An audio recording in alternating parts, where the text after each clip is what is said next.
In the middle of San Francisco Bay, surrounded by freezing waters and powerful currents, sat the most secure prison in the United States, a place the government called escape-proof. Alcatraz Federal Penitentiary had housed the most dangerous criminals in America since 1934, Al Capone, Machine Gun Kelly, and hundreds of others deemed too dangerous for any other prison. In over 25 years of operation, there had been 14 escape attempts. All had failed, and several men had died trying. Then, in June 1962, 3 men, Frank Morris and brothers John and Clarence Anglin, pulled off what every expert said was impossible. Frank Morris was the architect of the plan, an extraordinarily intelligent man with an IQ of 133 who had been escaping from institutions since he was a teenager.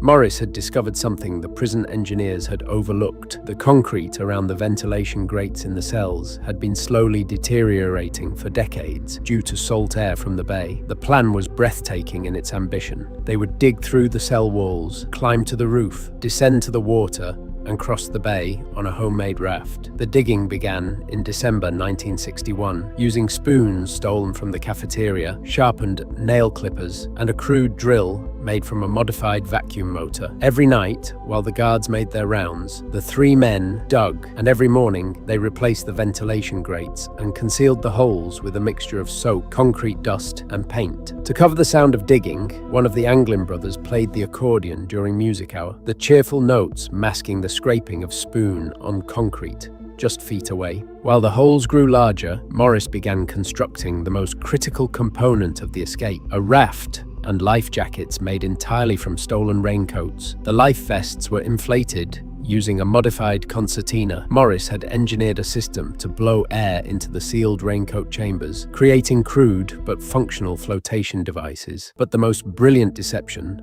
was yet to come. Morris engineered fake heads made from soap, toilet paper, real human hair collected from the barbershop, and paint. By May 1962, after months of digging and construction, everything was ready. The holes were large enough, the raft was complete, and the fake heads waited on the pillows. On the night of June 11th, 1962, after lights out at 9:30 p.m., the 3 men made their move. One by one, the 3 men squeezed through the holes in their cell walls and entered the dark utility corridor behind, a narrow maintenance space that no guard ever checked. They climbed 50 feet up a pipe shaft to the prison roof, moving silently in the darkness, hand over hand, the bay wind already audible above them. They emerged onto the roof of Alcatraz, and for the first time in years, stood under an open sky with the city of San Francisco glittering across the dark water. They descended the outside of the prison wall, launched their raincoat raft into the freezing waters of San Francisco Bay, and disappeared into the darkness. The water temperature that night was 54 degrees Fahrenheit, cold enough to cause hypothermia within 30 minutes without protection.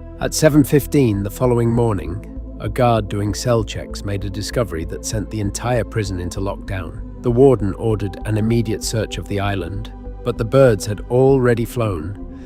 Hours before anyone knew they were gone, investigators found the holes in the cell walls, the fake heads, the utility corridor, and the pipe shaft, and realized with astonishment what the 3 men had actually accomplished. The FBI launched the largest manhunt in California history, but found almost nothing. The FBI concluded that the 3 men had almost certainly drowned in the freezing bay, and officially classified them as deceased, closing the case in 1979. But then, in 2013, a letter arrived at the San Francisco Police Department that changed everything.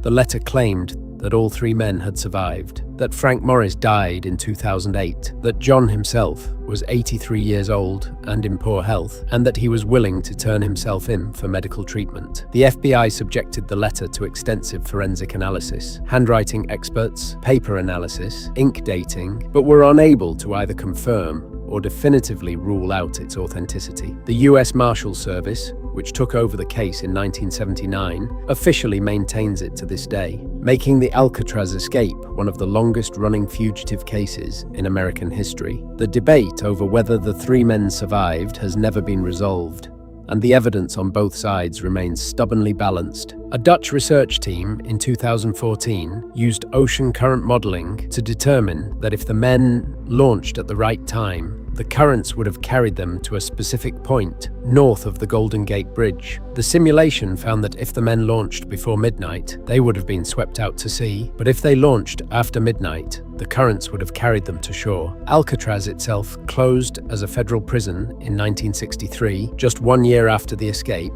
officially due to the high cost of operation, though many believed the escape had fatally damaged its reputation. Today, Alcatraz is a National Historic Landmark visited by over 1.5 million tourists every year, many of them drawn specifically by the legend of the 1962 escape. The 3 cells used in the escape are preserved exactly as they were, the ventilation holes still visible, the story of what happened here told to thousands of visitors every day.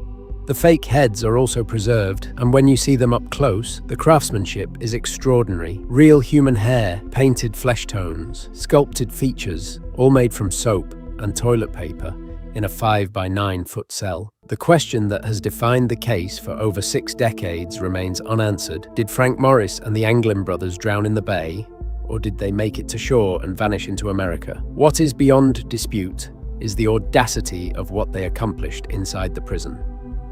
6 months of secret construction, fake heads, a homemade raft, and an escape route through walls that were supposed to be impenetrable. Whether they lived or died in that crossing, Frank Morris and the Anglin brothers achieved something that dozens before them had failed to do.